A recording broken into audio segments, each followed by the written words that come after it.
Everyone, welcome to my channel the Vineet Education. आज हम लोग बात करने वाले हैं कॉग्निटिव डेवलपमेंट के कुछ प्रिंसिपल के बारे में, जो हमेशा आपके किसी भी टीचिंग एग्जाम में पूछे जाते हैं। ठीक है, तो आज हम समझेंगे कि इसके प्रिंसिपल क्या हैं, वो कौन कौन से सिद्धांत हैं जो इसमें दिए गए हैं। ठीक है, तो जब कॉग्निटिव डेवलपमेंट के प्रिंसिपल के बारे में हम बात करते हैं तो चार कॉन्सेप्ट आते हैं। फर्स्ट आपका आता है स्कीमा, दूसरा आपका आता है एसिमिलेशन, थर्ड आपका आता है इक्विलिब्रेशन एंड फोर्थ आपका आता है एकोमोडेशन। ठीक है, हम चारों को अलग अलग तरीके से समझेंगे। ठीक, तो जब हम बात करते हैं स्कीमा की, तो स्कीमा क्या है? तो ये बोलते हैं स्कीमा जो है ना, वो नॉलेज का स्ट्रक्चर है, नॉलेज का बिल्डिंग ब्लॉक है, जिसके माध्यम से बच्चा अपनी दुनिया को समझने की कोशिश करता है। ठीक, ये होता है आपका स्कीमा, अर्थात आपके छोटे छोटे एक्सपीरियंस, छोटे छोटे नॉलेज जो आपके माइंड में हैं, वो होता है स्कीमा। ठीक, अब उसके बाद बोलते हैं कि उसके बाद दूसरा आपका आता है एसिमिलेशन। ठीक, अब एसिमिलेशन क्या है? एसिमिलेशन जो है, ये कहते हैं कि ये आपने जो पहले से जो आपने पास्ट एक्सपीरियंस किया है, जो आपकी पास्ट लर्निंग है, उस लर्निंग में कुछ नई लर्निंग को ऐड करना है। जैसे आपने पहले इस जो कि पियाजे के बारे में जानते होंगे, अब उसमें जो मैं आपको टीच कर रहा हूँ, जो मैं आपको बता रहा हूँ, उसमें हो सकता है कि मैं कुछ आपको नया दूँ जो आप इससे पहले नहीं जानते होंगे। तो जो आप पहले जानते थे और जो मैं अभी आपको बता रहा हूँ, इन दोनों इन्फॉर्मेशन को अपने स्कीमा में फिट करना, अपने माइंड में रखना, ये कहलाता है आपका एसिमिलेशन। ठीक है, देन उसके बाद आपका आता है इक्विलिब्रेशन। ये क्या होता है? ये बोलते हैं कि ये ये ये बोलते हैं कि इसमें क्या होता है ना, कि जो आपने पहले से सीखा है और जो आप अभी सीख रहे हैं, उन दोनों को अपने माइंड में रखने का प्रोसेस, संतुलन असंतुलन करने की प्रक्रिया ही आपकी इक्विलिब्रेशन कहलाती है। ठीक है, जैसे आप जो पहले जाने थे, अभी जो मैं आपको बता रहा हूँ, हो सकता है कि कुछ मैं आपको नया बता रहा हूँ। तो आप जो पहले जानते थे, जो मैं आपको अभी बता रहा हूँ, इन दोनों को आप अपने माइंड में रखते हैं। ठीक है, आप अपने स्कीमा में रखते हैं, तो ये जो प्रोसेस होता है ना, इसको बोलते हैं इक्विलिब्रेशन। ठीक, देन उसके बाद आपका आता है एकोमोडेशन। अब क्या होता है कि अब आपने मेरी बातों को अपने माइंड में रख लिया, जो आपने पहले से सीखा तो वो भी अपने माइंड में रख लिया, लेकिन आप उससे संतुष्ट नहीं हुए।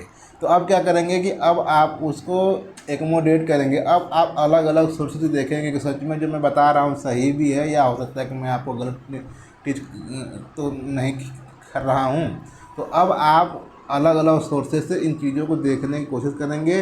फिर जब आप देखेंगे, आप जब मेरे कंटेंट से सेटिस्फाइड होंगे, तो आप मेरे इन्फॉर्मेशन को प्लस जो आपके पहले से माइंड में इन्फॉर्मेशन था, उन दोनों इन्फॉर्मेशन को अपने माइंड में एडजस्ट कर लेंगे, अपने स्कीमा में रख लेंगे। तो ये जो प्रोसेस होता है, उसको बोलते हैं एकोमोडेशन, अनुकूलन। आई होप कि आपको स्कीमा, एसिमिलेशन, इक्विलिब्रेशन और एकोमोडेशन समझ में आ गया होगा।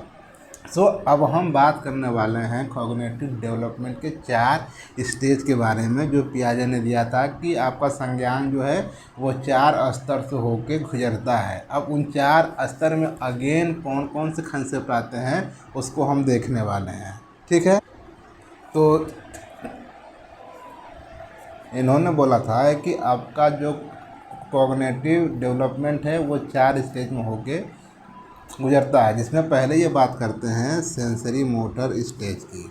ठीक है, सेंसरी मोटर स्टेज की बात करते हैं, जिसकी अवस्था 0 से 2 वर्ष की होती है। ठीक, अब ये कहते हैं कि इसमें क्या होता है कि इसमें जो बच्चा होता है ना, वो अपने बाहरी वातावरण को समझने की कोशिश करता है।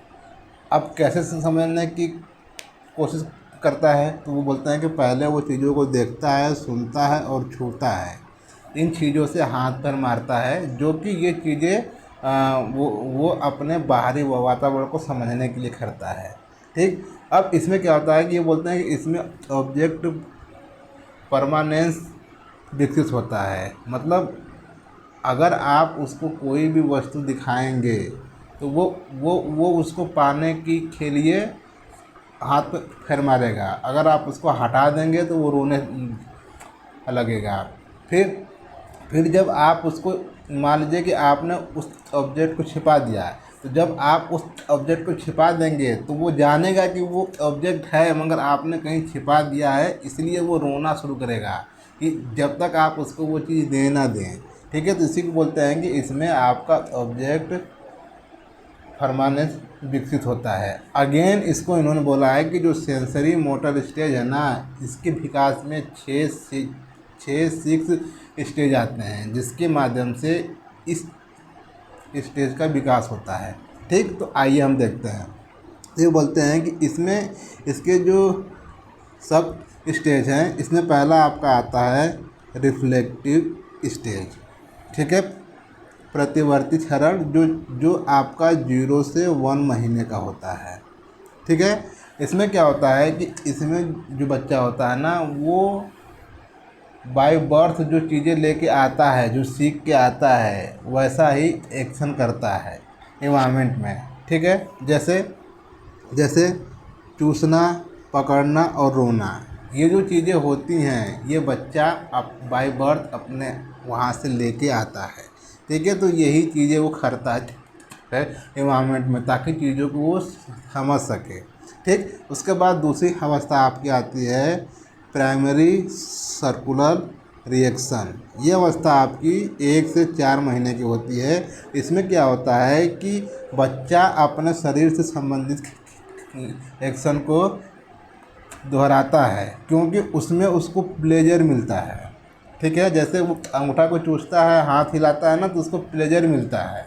ठीक है, उसको अच्छा लगता है, लेकिन ये चीज़ें एक्सीडेंटली होती हैं, वो जानबूझ के नहीं करता है। ठीक, देन उसके बाद तीसरी स्टेज आती है जिसको बोलते हैं सेकेंडरी सर्कुलर रिएक्शन। ये अवस्था आपकी 4 से 8 महीने की होती है। ठीक है, इसमें क्या होता है कि बच्चा अब बाहरी जो भी ऑब्जेक्ट हैं उसके साथ इंटरेक्शन करने लगता है। ठीक है, जैसे खिलौना है उसको गिराना, गिरा के उसकी आवाज़ को सुनना कि कैसी आवाज़ आती है, उसे छूना, टच करना, ये सारी एबिलिटी उसकी डेवलप होती है। यह जो अवस्था होती है यह सामाजिक वातावरण में सहभागिता की शुरुआत होती है। ठीक है, देन उसके बाद आपकी आती है चौथी अवस्था जिसको बोलते हैं coordination of secondary circular reaction. ठीक है, जिसको बोलते हैं coordination of secondary circular reaction. इसमें क्या होता है कि अब बच्चा जो है क्रियाएं जानबूझकर करना शुरू कर देता है। ठीक है, आपका अटेंशन पाना चाहता है वो। ठीक है, जैसे वो हाथ अपने मुंह में डालता था तो वो एक्सीडेंटली था, मगर यहाँ वो जानबूझ के करेगा, पोटी करेगा बार बार क्योंकि उसको प्लेजर मिलता है। ठीक है, इस अवस्था में आपका ऑब्जेक्ट परमानेंस की समझ की शुरुआत होती है। ठीक है, वो जान जाता है कि चीज़ें एग्जिस्ट करती हैं, छुपा लेने से वो ख़त्म नहीं हो जाती हैं। ठीक, देन उसके बाद आपकी आती है पांचवी अवस्था जिसको बोलते हैं टेरिटरी सर्कुलर रिएक्शन। ये अवस्था आपकी 12 से 18 महीने की होती है। इसमें क्या होता है कि बच्चा नई नई चीज़ों को खोज करता है, एक्सप्लोर करता है, प्रयोग करता है। जैसे किसी चीज़ को अलग अलग तरीके से गिराना, यह देखने के लिए कि क्या होता है उससे। ठीक है, इस अवस्था में ट्रायल एंड एरर शुरू हो जाता है, बच्चा गलती करके चीज़ों को सीखना शुरू कर देता है। ठीक, उसके बाद आपकी छठी अवस्था आती है जिसको बोलते हैं mental representation innovation of means. मानसिक प्रतिनिधित्व और नई विधियों की खोज। ये अवस्था जो होती है 18 से 24 महीने की होती है। ठीक है, इसमें क्या होता है कि अब जो कि बच्चा मानसिक रूप से कार्यों की योजना बनाने लगता है। अब वो प्लानिंग करने लगता है। ठीक है, इसमें डिफरेंस इमिटेशन होता है, बाद में किसी को देख के नकल करना सीखता है। ठीक है, इसमें वो सिंबल का यूज करता है। इसमें आपकी लैंग्वेज की नींव पड़ती है, इसमें आपको भाषा सीखना शुरू कर देता है। ठीक है, ये आपके 6 अवस्थाओं से गुजरकर आपके सेंसरी मोटर स्टेज का विकास होता है। ठीक, आइए हम बात करते हैं इसके दूसरे स्टेज अर्थात प्री ऑपरेशनल स्टेज के बारे में। ठीक, इस अवस्था को भी पियाजे ने 2 सब स्टेज में बांटा है। ये बोलते हैं कि प्री ऑपरेशनल स्टेज जो है ना, ये 2 से 7 वर्ष का होता है। लेकिन इसमें क्या होता है कि इसमें भी आपको 2 भागों में इसको डिवाइड किए हैं, जिसमें पहला आपका होता है सिंबॉलिक फंक्शनल सब स्टेज, दूसरा आपका होता है इंट्यूटिव थॉट। ठीक, इसमें बोलते हैं कि ये अवस्था 2 अवस्था से होकर गुजरती है। अब इसमें होता क्या है, इसमें क्या होता है कि सोचने की क्षमता जो कि विकसित होती है। इसमें बच्चा सोचने की क्षमता विकसित होती है, लेकिन बच्चा इसमें तर्क नहीं कर सकता, तर्क संगत नहीं होती है। सिंबॉलिक थिंकिंग होती है, प्रतीकों का, भाषा का, चित्र का विकास होता है इस अवस्था में। इसमें बच्चा ईगो सेंट्रिक होता है, अपने को ही सब कुछ मानता है। ठीक, अब अगेन ये जब इसको 2 भागों में बांटे हैं तो ये बोलते हैं कि ये जो अवस्था होती है, इसमें पहली आपकी होती है सिंबॉलिक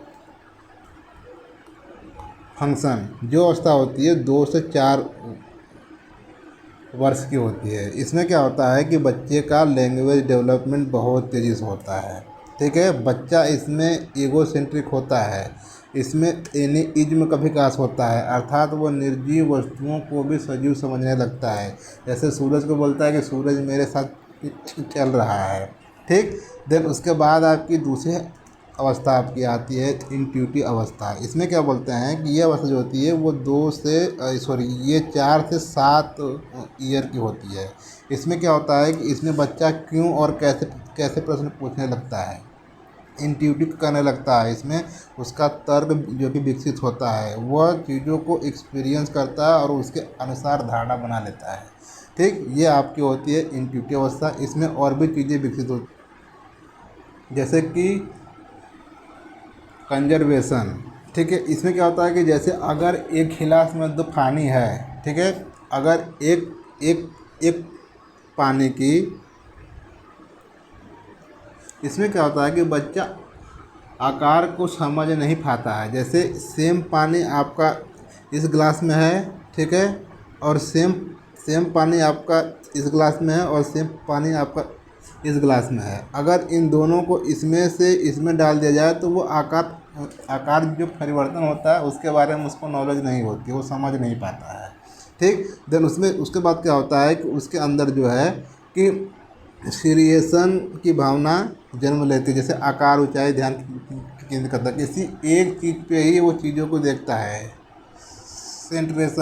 सेंट्रेशन की भावना उत्पन्न होती है, वो किसी एक चीज़ों को ही वो उसमें देखता है। देन उसके बाद क्या डेवलप होता है, इरिवर्सिबिलिटी। इसमें इरिवर्सिबिलिटी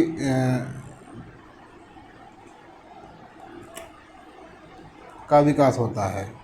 ठीक, उसके बाद आपकी आती है लास्ट